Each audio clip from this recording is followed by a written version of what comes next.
Hello students,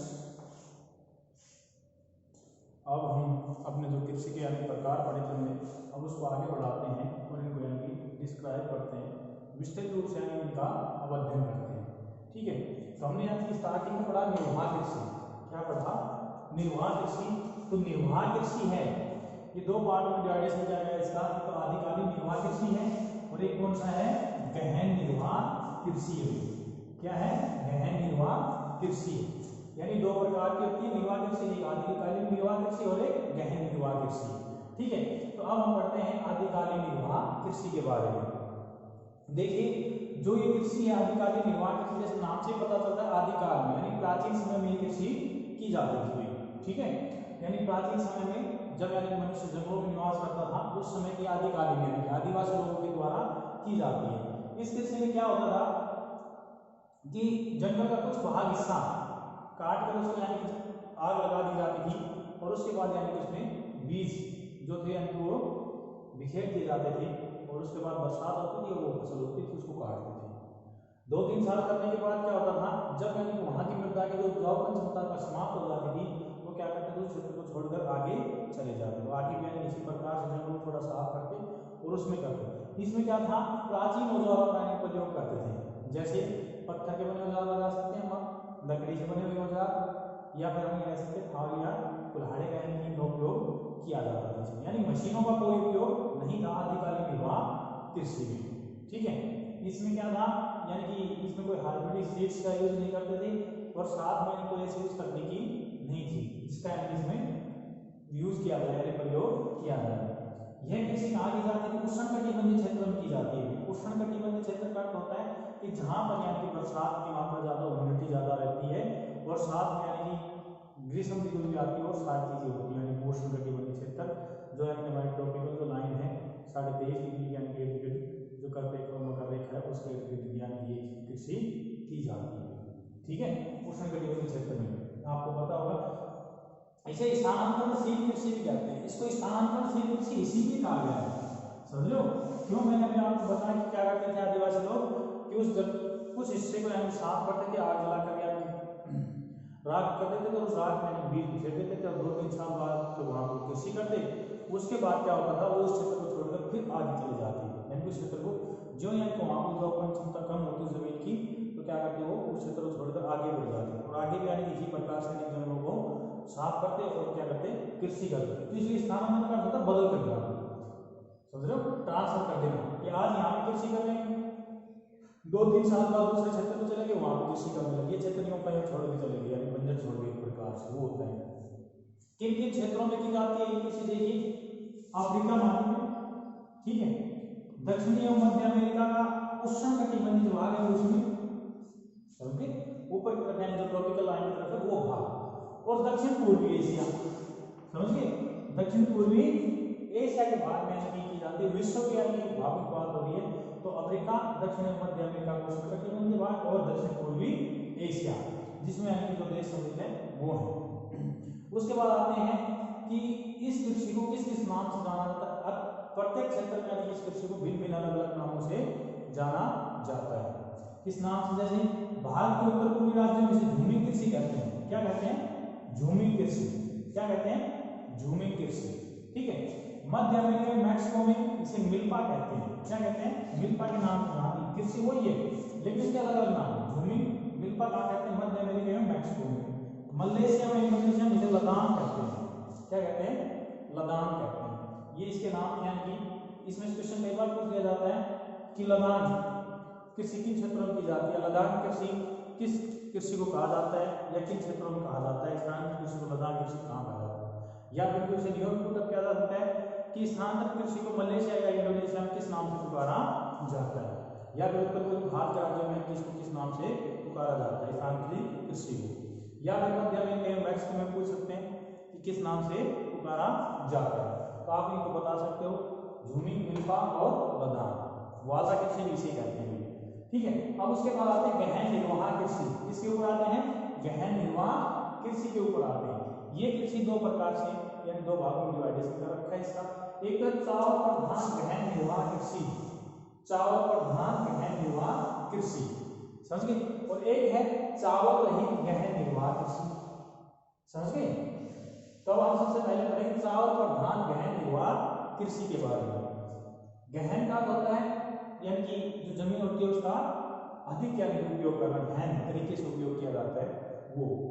तो चावल प्रधान गहन निर्वाह कृषि वो क्षेत्र है जहाँ पर यानी चावल की जो फसल है वो प्रमुखता से बोई जाती है, यानी चावल की फसल है वो प्रमुखता से उत्पादित की जाती है, वो क्षेत्र कहलाता है चावल प्रधान गहन निर्वाह कृषि। आगे समझ में। चावल भूमि का गहन उपयोग होता है एवं यंत्रों के अपेक्षा मानव श्रम का अधिक उपयोग महत्व है यहाँ पे, यानी कि यंत्रों के अपेक्षा मानव श्रम का अधिक उपयोग करते हैं। और ये जो कृषि है जहाँ पे जनसंख्या सघन पाई जाती है वहाँ पे की जाती है, वहाँ पे यानी जो खेतों का आकार होता है वो भी यानी कि छोटा होता है, क्योंकि जनसंख्या ज्यादा होती है तो यानी कि जो खेत होते हैं उनका आकार छोटा हो जाता है, समझ गए। यानी कि जहाँ पे यानी कि जनसंख्या ज्यादा निवास करती है, जनसंख्या सघन है, उन क्षेत्रों में कृषि की जाती है। और वहाँ पर यानी कि यंत्रों की अपेक्षा मानव का श्रम अधिक महत्व होता है, कि वहाँ पे यानी मजदूर जैसे बड़े बड़े परिवार होते हैं तो अपनी खेती में लगे रहते हैं, तो इसलिए यानी मानव श्रम अधिक होता है, यंत्रों का प्रयोग कम करते हैं। इस कृषि में प्रति इकाई उत्पादन अधिक परंतु प्रति कृषक कम होता है। आगे कोई बात कि प्रति इकाई उत्पादन अधिक होगा, भाई इकाई के हिसाब से देखें, क्षेत्र के हिसाब से देखें, जब तो उत्पादन अधिक हो रहा है लेकिन वहां पर जो मजदूर लगे हैं, श्रमिक लगे हुए हैं, अगर उनकी एवरेज निकालें तो वहां पे कम होता है। अब मान लीजिए एक कोई मान लीजिए हम 1 बीघा मान लेते हैं या 1 किला मान लेते हैं ना, 1 किले में मान लीजिए 50 मन, समझ रहे हो, यानी कि गेहूं होता है, ठीक है, 50 मण गेहूं होता है। और इस परिवार में व्यक्ति हैं मात्र 2 या 3, ठीक है। एक और किला है उसमें भी गेहूं 50 मण ही होते हैं, लेकिन यहाँ पे जो परिवार के जो सदस्य हैं वो है 7। आगे समझ, दोनों के पास भूमि सेम है, प्रोडक्शन सेम हुआ, लेकिन यहाँ पे जो पुरुषों की संख्या है, मनुष्य की जो संख्या है वो चेंज हो गई। अब क्या होगा, अगर मैं यहाँ की एवरेज निकालने के लिए एवरेज ज्यादा जाएगी, एक व्यक्ति के हिस्से कितने आई, 25 मन के करीब 25 मन आए, और यहाँ पे करेंगे तो कितने आ गए भाई, अगर हम यहाँ पे करते हैं तो यहाँ पे कितने आई, 7 व्यक्ति हुए, 7 मन के करीब आ रहे हैं, समझ रहे हो, तो होगा कि नहीं होगा। तो इस बात का यही है कि प्रति इकाई उत्पादन तो अधिक होगा, तो यानी प्रति इकाई यहाँ पे तो उत्पादन सही हो रहा है भाई, 1 किले में 50 मन गेहूं हो रहे हैं, लेकिन यहाँ पे क्या हो गया, प्रति कृषक कम होगा। लेकिन यहाँ पे ये 2 व्यक्ति में उतना इकाई, ये भी इसी खेत में लगे रहे एक में और ये भी में लगे, और प्रोडक्शन दोनों का इक्वल रहा, समझ रहे हो। ये 7 व्यक्ति भी इतनी दूरी पे लगे रहे और 2 व्यक्ति इतनी दूरी में लगे रहे, और दोनों के अनाज बहुत हो। अब डिवाइडेशन करेंगे तो इससे कम हुआ कि नहीं हुआ, तो वही बात हो रही है कि परंतु प्रति कृषक कम होता है, यानी प्रति व्यक्ति कम अनाज पैदा होता है। ओके, ये हमारा चावल प्रधान गहन निर्वाह कृषि कहाँ होती है, ये भी सुन लीजिए। भारत के जैसे उत्तर पूर्वोत्तर जो राज्य हैं यानी कि उनमें जहां पे यानी कि बरसात अच्छी होती हो और पानी की सुविधा हो, समझ रहे हो, यानी पानी की सुविधा हो, उन क्षेत्रों में चावल की कृषि प्रधानता से की जाती है। मैं कह सकता हूँ इंडिया के जो भारत के जो कोस्टल इलाके हैं वहाँ पे यानी चावल प्रधानता से किया जाता है। सेकंड आता है चावल रहित गहन निर्वाह कृषि, यानी जहाँ पर चावल की कृषि नहीं की जाती है, करने को कर सकते हैं लेकिन वहाँ की जो दशाएं वो उसके अनुरूप नहीं होती हैं, ठीक है। तो मानसून एशिया के अनेक भागों में, एशिया महाद्वीप की बातें कर रहे हैं हम कि मानसून एशिया के अनेक भागों में उच्चावच जलवायु, मृदा, अन्य भौगोलिक कारणों से चावल की कृषि करना संभव नहीं है। यानी ये जो कारण है ये इफेक्ट आते हैं किसके ऊपर, यानी कि चावल की कृषि के ऊपर, कि वहाँ के उच्चावच का हो गया कि वहाँ पे ह्यूमिडिटी कितनी है, नमी कितनी है, समझ लो, जलवायु वहाँ की कैसी है भाई, चावल की कृषि अनुकूल है या नहीं है। उसके बाद मृदा भी बहुत मोस्ट इंपोर्टेंट रोल निभाती है, क्योंकि आपको पता होगा चावल की कृषि करते हैं तो खेत में यानी पानी भरना होता है, समझ लो। अगर मैं कह दूँ कि अपना जो क्षेत्र है यहाँ पे, तो इस क्षेत्र में अगर हम कृषि करेंगे क्या हमारे खेतों में पानी रुक पाएगा, नो। हमारे यहाँ की जो मृदा है वो एक प्रकार से यानी कि फिल्टर पेपर का काम करती है, समझ लो। चाहे कितनी जोर की बारिश हो जाए, 15-20 मिनट में धूप निकलो, 15-20 मिनट में ऐसा नहीं लगता बारिश हुई हो यहाँ पर, तो यानी कि कहाँ पे चिकनी या काली मिट्टी में यानी चावल की कृषि की जाती है, जहाँ पे यानी पानी रुक जाता है, वहाँ पर मृदा के जो कण होते हैं बिल्कुल बारीक होते हैं, महीन होते हैं, तो इसलिए यानी वहाँ पर पानी का जो अवशोषण होता है वो धीमी गति से होता है। और हमारे यहाँ पर क्या है, यानी कि जो मृदा में कण है वो थोड़े मोटे हैं, तो उनमें यानी कि गैप रह जाता है, और गैप रह जाता है तो उससे यानी पानी फिल्टर होकर नीचे चला जाता है। समझ गए? तो यानी भौगोलिक कारण और ये सब चीजें यानी कि इफेक्ट डालते कहाँ पे, चावल रहित गहन निर्वाह कृषि में, क्योंकि वहां पर यानी कि उसके चावलों के अनुकूल, चावल की कृषि के अनुकूल क्या नहीं होती है, दशाएं नहीं होती हैं, भौगोलिक दशाएं नहीं होती हैं। ठीक है, और उसमें यानी कि क्या होता है कि चावल रहित गहन निर्वाह कृषि होती है, यहाँ पे यानी कि सिंचाई के माध्यम से यानी कि अनाज पैदा किया जाता है। तो एक कौन कौन क्षेत्र आते हैं, उत्तरी चीन, मंचूरिया, उत्तरी कोरिया, उत्तरी जापान और भारत में सिंध और गंगा का मैदानी भाग होता है, वो उन क्षेत्रों में क्या की जाती है, देखिए कौन कौन सी फसलें की जाती है, गेहूं, सोयाबीन, जौ, सोरपम, ज्वार, बाजरा। ज्वार और बाजरा है ये उष्ण क्षेत्रों में की जाती है, उष्ण क्षेत्रों में जहाँ पे यानी बरसात कम होती है और सिंचाई की व्यवस्था नहीं होती है। और जो ये बाकी जो फसलें हैं ये क्या की जाती हैं, सिंचाई वाले क्षेत्रों में की जाती है, यानी सिंचाई से काम चला रहा है। और जब ये चावल की जो कृषि है वो कहाँ की जाती है, जहाँ पर यानी बरसात अच्छी होती हो और यानी कि अच्छी मृदा हो, मृदा का तो चिकनी या काली मृदा हो, उन क्षेत्रों में यानी कृषि की जाती है। तो ये तो थे यानी कि हमारे किसके, सिर्फ निर्वाह कृषि के पार्ट्स थे। दो पार्ट्स बताए हमने, एक आदिकालीन निर्वाह कृषि और एक गहन निर्वाह कृषि। आदिकालीन निर्वाह कृषि को रूपांतरित कृषि, वार्ता, मिल्पा, झूमिंग, लदान कृषि कहते हैं, अलग अलग क्षेत्रों में मैंने आपको नाम बताया। उसके बाद मैंने बताया गहन निर्वाह कृषि को दो भागों में डिवाइडेशन करते हैं, कौन कौन में, एक चावल प्रधान गहन निर्वाह कृषि और एक चावल रहित गहन निर्वाह कृषि। चावल प्रधान गहन निर्वाह कृषि में क्या किया जाता है, चावल की जो फसल होती है ये चावल की कृषि प्रमुखता से की जाती है, जबकि सेकंड जो चावल रहित गहन निर्वाह कृषि होती है उसमें दूसरी अन्य फसलें प्रमुखता से की जाती है, जहाँ पर चावल नहीं किया उत्पादित या नहीं किया जाता है। ठीक है, यहाँ तक अप्रोच आपको समझ में आया अच्छे तरीके से। अब आगे देखिए, अब देखिए आगे, अब हम पढ़ते हैं रोपण कृषि। क्या पढ़ते हैं, रोपण कृषि।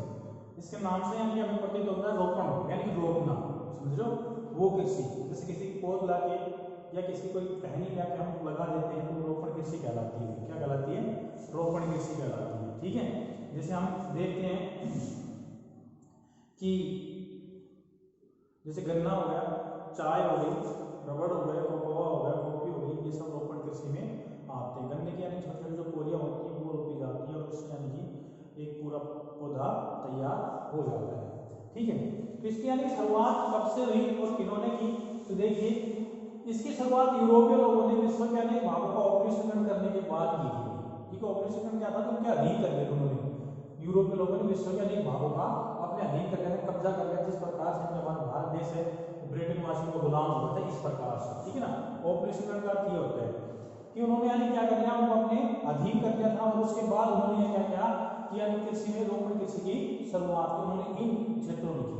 कौन से में, जिन पर यानी उन्होंने अपना ऑपरेशन स्थापित किया था वहां पे। तो रोपण कृषि क्या होती है, वृहद समस्तरीय लाभोन्मुख उत्पादन प्रणाली में, यानी बड़े स्तर पर इसमें लाभ मिलता है, यानी प्रॉफिट होता है इसमें।